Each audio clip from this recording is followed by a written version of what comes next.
Problem number two, we're going to use angle elevation here. And so we're going to suppose that you stand 53 feet away from a windmill. So here's our windmill, and there's the height of our windmill from the ground all the way to the top. So there's the height of our windmill, okay, or wind farm turbine. And your angle of elevation to the hub, so that's right the center there, where the things connect, fans connect, or whatever those called. Your eye level is 5.5 feet from the ground, so you are standing 5.5 feet from the ground. So that means that your line of sight, that eye level is your horizon, okay? And that is 5.5 feet from the ground. So that means right here, this distance right here is also 5.5 feet from the ground. Okay, and approximate how tall is the turbine from the ground to its hub. So ground to its hub. Well, it says your angle of elevation is 56.5. So that's from eye level up. So there's your horizon up is 56.5.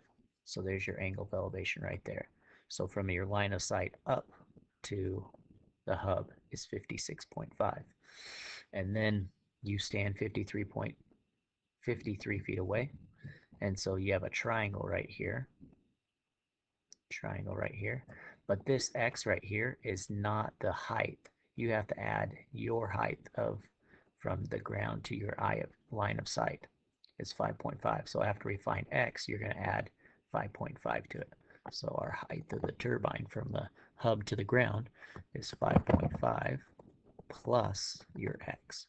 And we're going to find X just like we did in 7.3 using trig. So we take our angle, and what side are we trying to find in relationship to that angle? Well, that's the opposite side. And what side are we given of this triangle? Right here.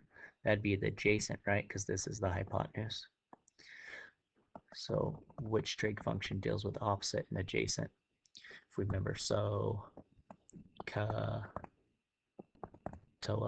go suck on a toe. That'd be toa, right? So that's tan. So tan of some angle, I'm going to use theta, but our angle is actually 56. So tan of 56.5, our angle of elevation equals opposite, which is x, over hypotenuse, which is 53. And we're going to go ahead and solve this. We can get rid of dividing by 53 by multiplying by 53. So on my calculator, I'm going to type 53 times tan, or I can just hit 53 tan. Make sure your calculator's in degrees, so you might have to hit shift or second mode, and then mine is number 3. Make sure it's in degrees, right? And then I'll put 56.5 here and my parenthesis, and then I'm going to hit enter. And it says to approximate how tall it is. So we can go to feet. Mine's 80.07. 80.07, so 80 feet is X. So it's a little tricky. You think that's the answer, but that's X. Now we have to get our height, which is adding 5.5. So that's height equals 85.5 feet. So that's how much approximately is 85.5 feet. Okay, your question is, look at this. Got it. Here you go. It's all kind of laid out for you, and you don't have, your height is 6 feet. So you're standing 6 feet here, just like I was standing 5.5 feet. And you're trying to figure out how tall from the ground, height for the rock climber to the ground. So you're finding this distance, X, and then adding this 6 feet to it.